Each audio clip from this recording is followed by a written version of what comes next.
저희는 하청이지만 제 아내까지 본사에서 데려갈 권리는 없습니다. 나는 조용히 문을 닫고 가방에서 서류 봉투와 녹음기 그리고 사진 몇 장을 꺼냈다. 호텔 출입 사진, 차량 내 밀착 사진, 카카오톡 대화, 음성 녹취까지 전부. 도망칠 수는 없습니다. 어느 날 갑자기 내가 가장 믿었던 두 사람이 한 침대 위에 있는 장면을 마주하게 될 줄은 상상조차 못했다. 더군다나 그 상대가 나의 상사이자 회사 내 권력 서열의 최정점에 있는 인물일 줄이야. 나는 묻지 않았다. 왜 그랬냐고, 언제부터였냐고, 어떻게 나를 이렇게 배신할 수 있었냐고. 그런 감정은 이미 의미가 없었다. 나는 증명하러 온 것이다. 이야기는 여기서 시작된다. 한 남자가 아내의 배신을 마주하고 그 진실을 조용히 그러나 치밀하게 밝혀내는 복수극. 사랑의 끝은 분노로, 신뢰의 붕괴는 냉철한 전략으로 바뀌어 간다. 그리고 배신한 자들은 과연 그 대가를 치르게 될까? 지영은 평범한 회사원의 아내였다. 겉으론 다정하고 성실한 남편을 두었고 경제적으로 부족함 없이 사는 듯 보였다. 하지만 그녀는 여자로서 대접받고 있지 않다는 이유로 흔들리고 있었고 그 틈을 파고든 사람이 바로 준혁의 상사 최상우 부장이었다. 술자리에서 시작된 가벼운 농담, 우연을 가장한 연락, 그리고 반복되는 출장이라는 이름의 비밀스러운 만남. 그녀는 점점 남편의 눈을 피하는 데 익숙해졌고 그는 점점 더 확신을 품게 됐다. 의심은 하나의 통증처럼 커졌고 결국 준혁은 결단을 내렸다. 감정으로 움직이면 끝이다. 법과 원칙으로 무너뜨린다. 그는 탐정을 고용했고 카카오톡 대화 내용과 호텔 체크인 시간 사진, 음성 녹취까지 모든 것을 모았다. 하지만 이 이야기는 단순한 불륜 고발이 아니다.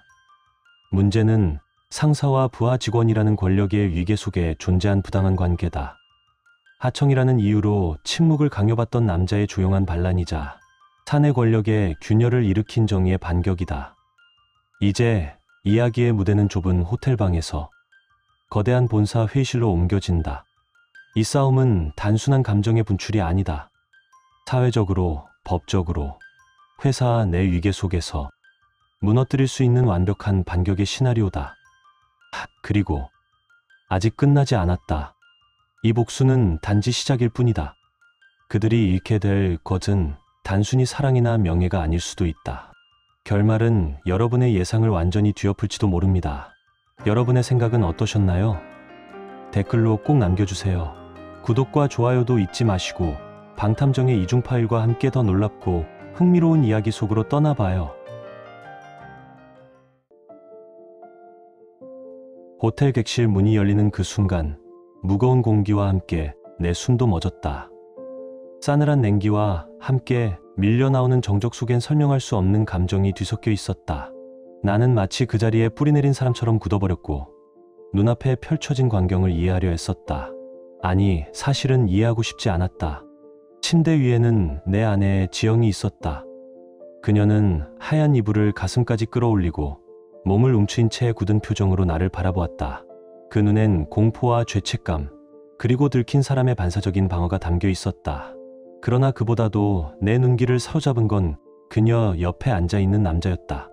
본사 영업부장이자 내 직속 상사인 최상우. 그는 마치 이런 상황이 익숙하다는 듯 담배에 불을 붙이며 느긋하게 숨을 들이쉬었다. 연기 속으로 피어나는 그 표정은 부끄러움도 두려움도 없었다. 오히려 나를 향해 피곤하다는 듯 한심하게 바라보았다. 서 대리, 갑자기 무슨 일이야? 이런 데까지 오고. 그의 말투는 익숙했다. 평소 회의실에서 듣던 그 어조 그대로였다. 하청 직원이 상사의 사생활에 끼어드는 건 좋지 않잖아. 그는 담배를 입에서 빼지 않은 채 그렇게 말했다. 이 모든 상황이 당연하다는 듯. 나는 천천히 방 안으로 들어섰다. 문을 조용히 닫고 가방에서 봉투 하나를 꺼냈다. 그 안에는 수주간 내가 모아온 진실의 파편들이 담겨 있었다. 호텔 로비를 드나드는 사진들, 차 안에서 손을 맞잡고 있는 장면, 카카오톡 대화 캡처, 그리고 침대 머리맡에서 녹음된 은밀한 대화. 모든 것은 날 위해 준비된 것이었다. 아니, 정확히 말하면 그들의 거짓을 무너뜨리기 위한 증거였다. 준혁아, 아니야. 그런 게 아니야. 지영의 목소리는 떨리고 있었고 그녀의 눈엔 눈물이 맺혀 있었다. 하지만 나는 그녀를 보지 않았다. 그녀의 눈을 마주하면 내가 흔들릴 것 같았기 때문이다. 나는 지금 감정이 아니라 진실을 들이밀기 위해 이 자리에 온 것이었다. 최 부장님, 귀사에서는 사내 연애는 신중하라고 교육하지 않으셨습니까? 나는 천천히 말을 꺼냈다. 뭐 이제는 상관없겠지만요. 제가 보낸 메일 지금쯤 인사팀 책상 위에 도착했을 겁니다. 그 말에 최 부장의 이마가 살짝 찌푸려졌다. 그는 담배를 손에 든 채 멈췄고 불꽃이 손가락에 닿을 정도가 되어도 눈치채지 못했다. 이거 협박인가? 그가 조용히 물었다. 아닙니다. 보고입니다. 나는 단호하게 말했다. 법적으로 그리고 사회적으로도 정당한 절차를 밟고 있습니다. 순간 방 안은 고요에 잠겼다. 말없이 흐느끼는 지영, 아무 말도 못하는 최상우, 그리고 그들 사이에 선 나. 이 방엔 분노도 사랑도 더 이상 존재하지 않았다. 내 안에 남아있는 것은 오직 한 가지, 끝까지 책임을 묻겠다는 의지뿐이었다. 3달 전 아직 봄의 기운이 남아있던 어느 저녁이었다. 퇴근길 버스 정류장에서 멍하니 서 있다가 지영에게서 메시지를 받았다. 오늘은 친구 만나서 저녁 약속 있어. 당신은 밖에서 알아서 해결해줘. 그 문장은 평범했다.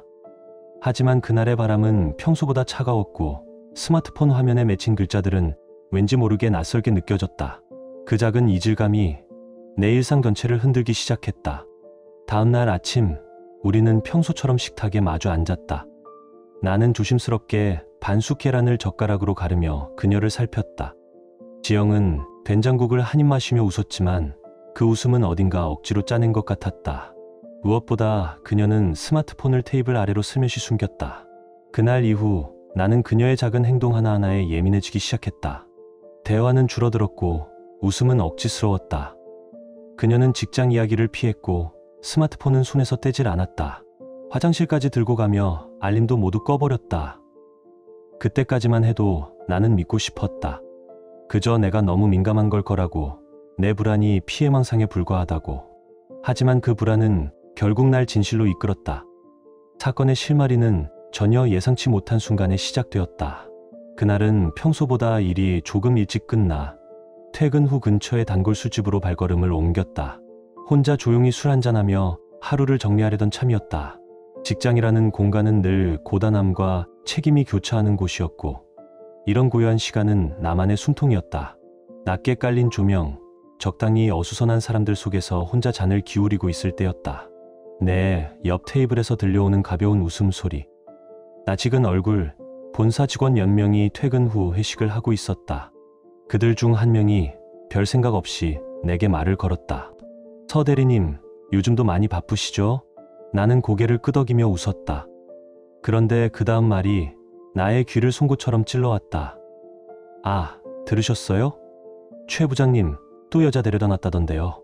그 말에 내 손이 멈췄다. 잔을 든 채 얼어붙은 듯 움직이지 못했다.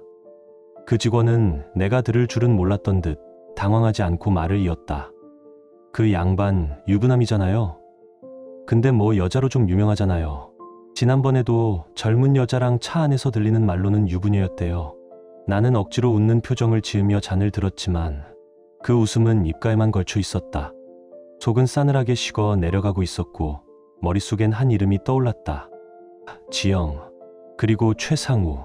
그들이 함께 있는 모습이 떠오른 건 아니었다. 그저 말도 안 되는 상상이 내 머릿속 어딘가를 휘저었다. 하지만 설마 그런 일은. 그날 밤 집으로 돌아왔을 때 지영은 욕실에 있었다. 거실은 조용했고 테이블 위엔 그녀의 스마트폰이 놓여 있었다.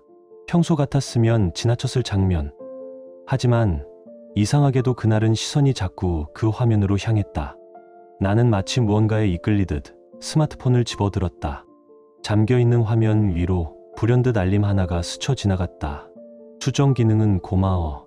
짧은 문장이었다. 하지만 내 눈은 그 한 단어에 꽂혔다. 수정. 회사에서 우리 윗선에 있는 그 사람, 최상우의 이름이었다. 왜 지영의 휴대폰에 그의 이름이 떠야 하는가? 그 의문은 의심이 아닌 확신으로 바뀌는 전환점이 되었다. 욕실에서 들려오는 샤워기 소리는 흐르고 있었고 나는 아무 말도 하지 않은 채 스마트폰을 제자리에 내려놓았다. 이미 식어버린 커피 한 모금을 삼키며 나는 천천히 눈을 감았다. 지금까지 평온했던 일상이 소리 없이 금이 가고 있었다. 그 균열은 곧 커다란 붕괴로 이어질 것이다. 그러나 이상하게도 그 순간 내 안엔 분노도 슬픔도 없었다. 단 하나의 감정만이 또렷하게 자리 잡고 있었다. 진실을 확인하고야 말겠다는 의지. 그날 밤 나는 좀처럼 잠들지 못했다. 천장을 바라보며 머릿속에 수많은 기억들이 스쳐 지나갔다. 지영의 웃음, 함께 걸었던 공원길, 주말 아침의 조용한 식탁. 모든 장면들이 하나같이 가짜처럼 느껴졌다. 진심이라 믿었던 시간들이 갑자기 연극처럼 낯설게 변했다. 내 가슴 한편에선 차가운 불이 피어오르고 있었다. 그것은 복수심도 아니었고 질투도 아니었다. 확인하고 바로잡겠다는 냉정한 각성에 가까웠다. 그 시각 지영은 또 다른 공간에 있었다. 평소 같으면 회사 회계팀 책상 앞에 조용히 앉아있을 그녀였지만 이날만큼은 화장을 고치고 평소보다 높은 하이힐을 신은 채 본사 건물 로비를 올려다보고 있었다. 그녀는 초대를 받았다. 정식 업무도 회의도 아닌 저녁 식사라는 명목. 초대한 이는 바로 본사 영업부장이자 그녀의 상사인 최상우였다. 장소는 강남 중심에 위치한 고급 이탈리안 레스토랑. 예약 없이는 들어갈 수 없는 유명한 곳. 이 모든 것이 단순한 회식이라는 말로 포장되어 있었지만 지영도 알고 있었다. 이건 업무 그 이상이었다. 식탁 건너편 최 부장은 와인을 따르며 자연스럽게 말을 건넸다. 오늘 참 잘 어울리시네요. 지영 씨. 연예인 같아요. 그의 말투엔 여유와 자신감이 깃들어 있었다. 잔이 오가며 그와의 거리도 서서히 좁혀졌다. 지영은 그동안 남편에게 하지 못했던 불만을 처음으로 입 밖에 꺼냈다. 성실한 사람이긴 해요. 하지만 여자로서의 대우는 잘 모르겠어요. 그녀의 목소리는 낮고 조심스러웠지만 진심이 섞여 있었다. 그동안 쌓인 감정들이 와인에 풀려나오고 있었다. 최 부장은 고개를 끄덕이며 웃었다. 그럼 외로움을 느끼는 것도 무리는 아니네요. 내가 그 외로움을 조금 덜어드릴 수 있다면 어떨까요? 순간 지영은 당황한 듯 눈을 크게 떴지만 그 말이 이상하게도 거부감으로 다가오지 않았다. 오히려 가슴 어딘가가 설레기 시작했다. 남편은 성실했지만 더 이상 두근거림은 없었다. 그녀의 말처럼 결혼은 평온함을 줬지만 열정은 사라지고 있었다. 지영은 낮게 중얼였다. 오늘 밤만이에요. 그 말에 최상우는 잔잔한 미소를 지었다. 그 미소는 모든 걸 암시하고 있었다. 그렇게 그 밤은 무너졌다. 지영이 다시는 돌아갈 수 없는 선을 넘는 순간이었다. 그날 밤 이후 지영의 일상은 눈에 띄지 않게 변해갔다. 죄책감이 없었던 건 아니었다. 샤워기 물소리 사이로 남편의 조용한 발걸음이 들릴 때면 한순간 숨이 멎는 듯한 불안이 밀려오곤 했다. 하지만 그런 감정은 오래가지 않았다. 그보다도 더 강렬한 것이 있었다. 모든 것을 삼켜버릴 듯한 감정의 고조. 평범했던 삶에서는 느낄 수 없었던 긴장감과 설렘. 그것이 죄의식보다도 앞섰다. 최상우는 아낌없이 다가왔다. 시간이든 돈이든 그의 관심은 지영의 웃음을 위해 존재하는 듯했다. 지영씨, 당신의 미소를 지키는 일이라면 뭐든 할 수 있어요. 그는 그렇게 말했다. 그리고 실제로 그렇게 행동했다. 지영은 처음엔 믿지 않았다. 장난일 것이라 생각했다. 잠시의 호기심이나 상사의 변덕 정도로 여겼다. 하지만 어느새 그들의 만남은 일상이 되었다. 일주일에 한 번, 정해진 요일, 정장 대신 얇은 가디건과 립스틱 색을 고민하며 외출하던 저녁, 러브호텔 로비에서 마주 잡은 손, 그리고 돌아오는 길의 침묵까지도 이제 익숙했다. 밖에서는 늘 그럴듯한 이유가 준비되어 있었다. 고객 미팅이 있었어. 회사 여자들끼리 모임이었어. 거짓말이었지만 그것을 들키지 않는 자신에게 지영은 어쩐지 묘한 자신감을 느끼기 시작했다. 준혁이 줄 수 없었던 감정 그 반짝임이 여기에 있어. 지금 이 순간 그녀는 누군가에게 선택받고 있다는 확신 속에 있었다. 평소엔 듣지 못했던 칭찬, 필요 이상으로 친절한 배려, 사소한 말 한마디에도 가슴이 뛸 수 있다는 사실. 그 모든 착각을 어디선가 진심으로 믿고 있었다. 그러나 그녀 마음 한편에는 늘 그림자가 드리워져 있었다. 최상우 역시 유부남이었다. 그녀는 그 사실을 알고 있었다. 그럼에도 관계는 멈추지 않았다. 어느 날 지영은 조심스럽게 물었다. 부인분한테 안 들켜요? 그는 웃으며 말했다. 걱정 마요. 그 사람 나한테 뭐라 하지도 못해요. 그 말은 이상하게 익숙했다. 남편에게조차 말 한마디 제대로 못하던 자신의 모습과 겹쳐지는 느낌이었다. 하지만 그 순간 최상우의 휴대폰이 울렸다. 화면에 뜬 이름은 그의 아내였다. 그는 당황한 듯 급히 알림을 지우고 전화를 끊었다. 그 짧은 순간 그의 손끝에서 느껴진 미묘한 흔들림은 지영의 가슴 한켠에 찬 기운을 퍼뜨렸다. 혹시 누군가 이 관계를 알게 된다면? 지영은 조용히 물었다. 최상우는 미소 지으며 대답했다. 그땐 내가 다 처리할게. 그 말에 지영은 안도한 듯 고개를 끄덕였지만 이미 그녀의 발밑은 허물어지기 시작하고 있었다. 자신도 모르게 조용히 천천히. 그 무렵 준혁 역시 조용히 움직이고 있었다. 겉으로는 늘 같았다. 퇴근 후 혼자 집에 들어서고 텔레비전을 켜는 일상. 하지만 그의 머릿속엔 오직 한 가지 생각뿐이었다. 진실을 확인해야 한다. 그리고 끝내야 한다. 그날 그는 평소보다 일찍 퇴근했다. 집 근처의 조용한 카페에 자리를 잡고 앉았다. 마주 앉은 남자는 중후한 인상의 조사원이었고 그의 명함에는 이렇게 적혀 있었다. 조사원 강민수 마 탐정사무소. 준혁은 스스로 이런 일을 의뢰하게 될 줄은 상상도 못했다. 그는 낮은 목소리로 조심스레 말을 꺼냈다. 아내의 동선을 일주일 정도 추적해 주세요. 촬영, 미행 필요하면 음성 녹음도 괜찮습니다. 확실한 증거가 필요해요. 누구도 부정하지 못할 만큼이. 그는 말은 담담했지만 탁자 아래 그의 주먹은 미세하게 떨리고 있었다. 의심하는 자신이 스스로 괘씸했다. 하지만 휴대폰에 스쳐간 최상우라는 이름은 도무지 잊히지 않았다. 이제는 더 이상 눈 감을 수 없었다. 조사 개시 이틀째, 강민수에게서 짧은 메시지가 도착했다. 대상, 방금 호텔에 들어갔습니다. 그 말에 준혁의 시간은 멈췄다. 심장은 천천히 얼어붙었고 가슴속 깊은 곳에서 차가운 분노가 피어올랐다. 하지만 그는 움직이지 않았다. 감정에 휘둘리면 모든 계획이 무너진다. 증거가 사라지고 상대에게 도망칠 구멍을 줄 수 있다. 몇 시간 후 강민수가 보내온 사진이 도착했다. 지영과 최상우, 호텔 정문 앞에서 나란히 서 있는 모습.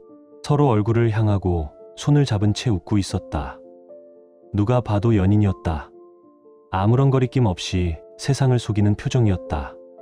준혁은 그 사진을 조용히 바라보았다. 심장이 부서질 듯했지만 그는 단 한숨도 쉬지 않았다. 이건 감정이 아니라 전쟁이다. 그는 다시 마음을 다잡았다. 그리고 강민수에게 추가 조사를 의뢰했다. 둘의 모든 움직임, 호텔 출입 기록, 회사 내 접촉, 대화 내용 모두 확보해 주세요. 이제 그는 멈추지 않을 것이다. 감정은 접어두고 이 전쟁에서 반드시 이기기 위해. 며칠 뒤 지영이 샤워 중인 짧은 틈, 서준영은 욕실문 너머로 들려오는 물소리에 귀를 기울이며 살며시 그녀의 스마트폰을 집어들었다. 몇 차례 잠금 시도를 하던 중 그녀가 자리를 비운 사이 저장된 지문으로 화면이 열렸다. 그는 재빨리 카카오톡 메시지 내역을 확인했다. 익숙한 이름이 대화창 상단에 떠 있었다. 최상우 부장, 그리고 그 아래 가슴을 후려파는 문장 몇 줄. 어제 키스 아직도 잊히지 않아. 다음엔 좀 더 오래같이 있고 싶어요. 짧은 그 문장들이 준혁의 심장을 날카로운 바늘처럼 찔렀다. 하지만 그는 어떤 표정도 짓지 않았다. 숨조차 고르게 침착하게. 모든 감정은 깊이 묻었다. 지금 필요한 것은 분노가 아닌 증거였다. 싸움의 날을 세우기 위한 마지막 퍼즐이었다. 그로부터 며칠 뒤 지영은 아무렇지 않은 얼굴로 말했다. 다음 주 금요일 여자친구들이랑 스파 여행 가기로 했어. 지은이랑 다 여자들 뿐이야. 걱정 마. 그녀는 자연스럽게 웃었고 식탁 위에 된장국을 휘저으며 눈을 피했다. 하지만 준혁은 그 미소 속의 균열을 놓치지 않았다. 그는 고개를 끄덕이며 잔을 들었지만 이미 손엔 강민수에게 보낼 메시지를 작성하고 있었다. 금요일 스케줄 전달합니다. 미행, 사진, 객실 번호 확보까지 부탁드립니다. 그리고 금요일 밤 PC 모니터 속 영상은 잔혹할 정도로 선명했다. 지영은 밝은 코트를 입고 정돈된 머리칼과 옅은 메이크업을 한 채 최상우의 차량에 올라탔다. 그들은 호텔 주차장에 도착해 캐리어를 끌며 함께 웃었다. 몸을 가까이 기댄 채 거울에 비친 모습조차 이미 오래된 연인의 그것이었다. 정말 마음 깊이 웃고 있네. 그 웃음 하나가 준혁의 가슴을 송두리째 파고들었다. 하지만 그는 단 한숨도 내쉬지 않았다. 그날 밤 그는 조용히 USB에 자료를 정리했고 다음 날 아침 강민수와 다시 마주했다. 완벽한 증거입니다. 시간, 장소, 대화, 영상, 음성 모든 조각이 갖춰졌습니다. 준혁은 고개를 숙이며 짧게 말했다. 감사합니다. 이제부터는 제 차례입니다. 토요일 아침 지영은 예정대로 여자친구들과의 여행이라며 집을 나섰다. 밝은 표정, 꼼꼼한 옷차림, 가벼운 키스와 함께 모든 것이 완벽한 거짓이었다. 그날 정오 서준혁은 단정한 차림으로 집을 나섰다. 완벽히 각합힌 정장, 깔끔한 넥타이 매듭, 그리고 말끔한 구두. 마치 중요한 비즈니스 미팅이라도 있는 사람처럼. 그러나 그의 목적지는 강남의 고급 비즈니스 호텔이었다. 지영과 최상우가 체크인한 바로 그곳. 오후 2시 정각, 그는 프런트에 서류를 전달하러 왔다며 객실 번호를 확인한 후 엘리베이터에 올랐다. 정적 속에서 그의 호흡은 흔들리지 않았다. 문 앞에 섰을 때 그는 단 한 번도 망설이지 않고 문을 두드렸다. 누구세요? 익숙한 목소리, 지영이었다. 문이 열리자 그녀의 얼굴이 굳어졌다. 준혁. 하얀 셔츠에 얇은 가디건, 평소보다 더 공들인 화장. 하지만 그녀의 눈동자는 거짓을 감추지 못했다. 미안. 급한 일이 생겨서 말이야. 안에 들여보내주지 않을래? 목소리는 평온했지만 그의 눈빛은 얼음처럼 차가웠다. 그 뒤로 욕실 가운을 걸친 최상우가 등장했다. 어라? 서준혁? 이건 또 무슨 상황이지? 부장님, 쉬는 날에도 접대라니 고생 많으십니다. 준혁은 짧게 웃으며 가방에서 USB와 스마트폰을 꺼내 테이블 위에 나란히 올려놨다. 이건 증거입니다. 두 분이 함께 호텔을 드나드는 영상, 카카오톡 대화 캡처, 사내 대화 녹음 파일까지 모든 것이 담겨 있습니다. 지영은 손으로 입을 막고 비틀거리며 뒷걸음질 쳤다. 기다려. 그건 그냥 실수였어. 정말. 실수. 준혁은 조용히 스마트폰을 조작해 녹음 파일을 재생했다. 다음엔 더 오래같이 있고 싶어. 지영 씨의 피부 아직도 생생해. 그들의 목소리가 호텔 방 안을 메아리 쳤다. 지영은 그 자리에 주저앉아 울음을 터뜨렸고 최상우는 아무 말 없이 담배에 불을 붙였다. 협박인가? 아니요. 보고입니다.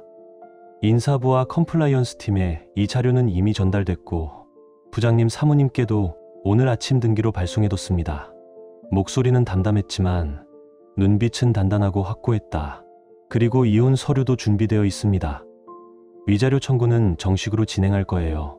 변호사 통해 연락드릴 겁니다. 지영은 울면서 준혁의 바지가랑이를 붙잡고 애원했다. 제발 한 번만 얘기 좀 하자. 한순간의 실수였어. 정말 미안해. 그러나 준혁은 단 한 걸음도 물러서지 않았다. 그저 그녀를 내려다봤을 뿐이었다. 내가 거짓을 쌓는 동안 나는 진실을 모아왔어. 그게 전부야. 그리고 그는 고개를 돌려 최상우를 향해 마지막으로 말했다. 회사 차원에서도 개인 차원에서도 당신은 책임을 져야 할 겁니다. 그 순간 최상우의 얼굴에서 웃음기는 완전히 사라졌다. 담배는 타지 못한 채 꺼졌고 짧은 재는 천천히 카페 뒤로 떨어졌다. 방을 나서기 전 서준혁은 문고리에서 손을 잠시 떼지 못했다. 등 뒤에서는 여전히 지영의 흐느끼는 소리가 낮게 이어지고 있었고 방 안의 공기는 여전히 무겁게 가라앉아 있었다. 그러나 그는 단 한 번도 고개를 돌리지 않았다. 그녀가 남긴 눈물도 떨리는 목소리도 이제는 더 이상 그의 마음을 붙잡지 못했다. 이곳에서의 마지막 발걸음을 내딛는 순간 준혁은 조용히 속삭였다. 이것은 끝이자 또 다른 시작이다. 엘리베이터 안 거울에 비친 자신의 얼굴을 마주한 그는 잠시 동안 그 얼굴을 응시했다. 그동안 감정에 치여 무너졌던 자신과는 달리 그날의 준혁은 유난히 단정했다. 깊이 매듭진 넥타이, 빛나는 눈동자, 그리고 한치의 떨림 없이 선 어깨. 모든 준비는 끝났고 이제는 오로지 앞으로 나아갈 시간이었다. 며칠 뒤 언제나처럼 그는 하청 사무실로 조용히 출근했다. 누군가는 여전히 지루한 월요일을 맞이했겠지만 그에게 오늘은 긴 싸움의 결말을 확인하는 날이었다. 커피 한 잔을 책상 위에 올려두고 메일함을 확인하던 순간 그의 스마트폰에 한 통의 알림이 도착했다. 보낸 사람 5기업 컴플라이언스 팀, 제목 최상우 부장 관련 조사 결과 회신. 손끝이 메일을 터치하자 간결하면서도 단호한 문장들이 펼쳐졌다. 당사윤리 규정 및 취업 규칙의 중대한 위반 사항이 확인되어 최상우 부장은 영업부장직에서 해임되며 징계 처분이 내려졌음을 알려드립니다. 그 문장을 천천히 읽어내려간 후 준혁은 한숨도 미소도 없이 화면을 닫았다. 마치 오래된 계약서를 찢듯 마음속 어딘가에서 묵은 응어리가 조용히 풀려갔다. 하나, 끝났군. 속으로 되뇌인 짧은 문장이 그날 하루의 감정을 정리했다. 같은 시각 본사 회의실 한켠에서는 또 다른 막이 내리고 있었다.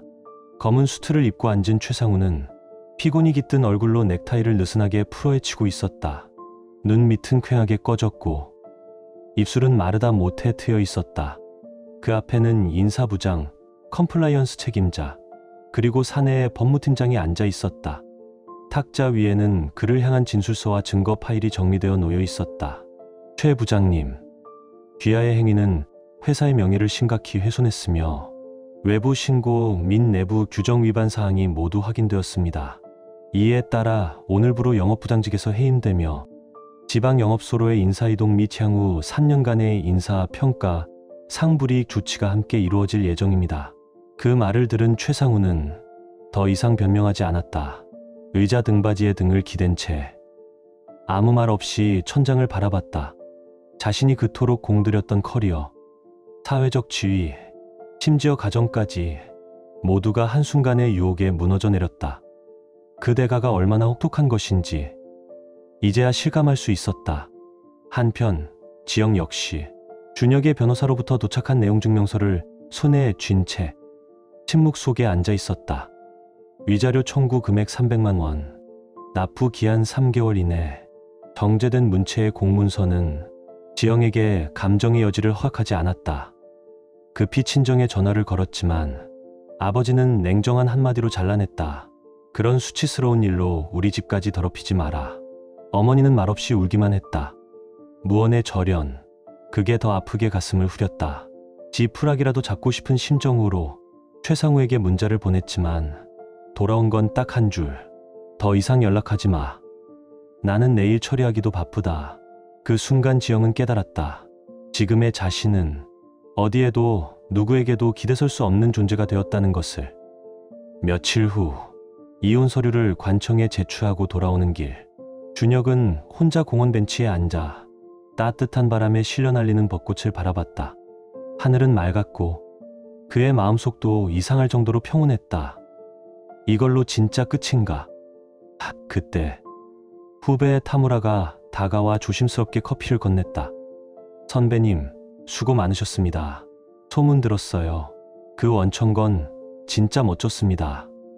준혁은 조용히 커피를 받으며 잠시 눈을 감았다. 그저 해야 할 정리를 했을 뿐이다. 입가에 번진 그 미소는 슬픔이 아니라 진실을 마주한 자만이 가질 수 있는 조용한 승리의 표정이었다. 그 후 원청 측에서는 공식적으로 사과문을 보냈고 준혁이 속한 협력업체에 대한 태도 역시 완전히 달라졌다. 갑을 관계의 벽은 눈에 띄게 낮아졌고 재계약 조건도 공정하게 조정되었다. 근무 환경은 날로 좋아졌고 준혁은 더 이상 억울한 을의 입장이 아니었다. 모든 걸 잃은 것처럼 느껴졌던 그날 이후 인생은 조금씩, 그러나 분명히 새로운 길을 내기 시작했다. 회색 구름이 낀 흐린 아침, 최상우는 낡은 정장 차림으로 지방의 소규모 영업소를 향해 천천히 걸음을 옮기고 있었다. 그가 탄 전철은 한산한 로컬선. 객실 안엔 몇몇 승객만이 흩어져 있었고 그 누구도 그의 존재에 관심을 두지 않았다. 과거 서울 본사에서 영업부장으로 군림하던 시절, 그때의 자신은 어디로 사라진 걸까? 이제 그 시절은 마치 남의 인생처럼 멀게만 느껴졌다. 좌천 이후 그의 상사는 한참 어린 계장이었고 부하 직원들은 아침 인사조차 하지 않는 무표정한 신입들이었다. 영업처를 돌 때면 고개를 갸웃거리며 묻는 이들도 있었다. 혹시 그 최 부장님 맞으시죠? 기억 속 스캔들의 조각들이 그들의 표정에서 그대로 묻어났다. 소문은 본사를 떠나 지방까지 순식간에 번져 있었고 그는 더 이상 존중받는 이름이 아니었다. 밤이면 혼자 사는 오래된 아파트로 돌아와 불 꺼진 방 안에 가만히 앉아 있었다. 전 아내는 위자료 청구서를 보냈고 딸은 이제 아버지를 아버지라 부르지 않겠다는 절연 메시지를 보내왔다. 회사에선 조기 퇴직을 권하는 공문까지 날아들었다. 그날도 TV에서는 유명 연예인들이 스피리추얼 명소를 돌며 치유를 이야기하고 있었다. 그는 무표정한 얼굴로 리모컨을 들어 조용히 전원을 껐다. 힐링이라. 참 웃기고 있군. 그의 낮은 중얼거림만이 공허한 방 안을 맴돌았다. 한편 지영은 시내 한 구석의 슈퍼마켓에서 계산원 아르바이트를 하고 있었다. 쓰던 화장은 흐려졌고 화려하던 옷차림은 헌 옷처럼 바랬다. 고객에게 건네는 미소는 언제부터인가 경직되고 어색해졌다. 무심코 지나치던 사람들의 속삭임. 저 여자 그 불륜 사건 주인공 맞지 않아? 그 말들이 바늘처럼 귀를 찔렀다. 친정에선 집안 망신이라며 매정한 꾸짖음이 돌아왔고 어머니는 그저 말없이 눈물만 흘릴 뿐이었다. 지금 그녀는 월세 4만 원짜리 좁은 원룸에서 몸을 낮추고 숨을 죽이며 살아가고 있다. 하루의 끝, 지친 몸을 이끌고 돌아와 차가운 반찬을 전자레인지에 돌린다. 스마트폰 화면은 조용하고 더 이상 최상우에게서의 메시지는 없다. 연락처는 삭제되었고 카카오톡도 차단된 상태. 그녀는 조용히 중얼거린다.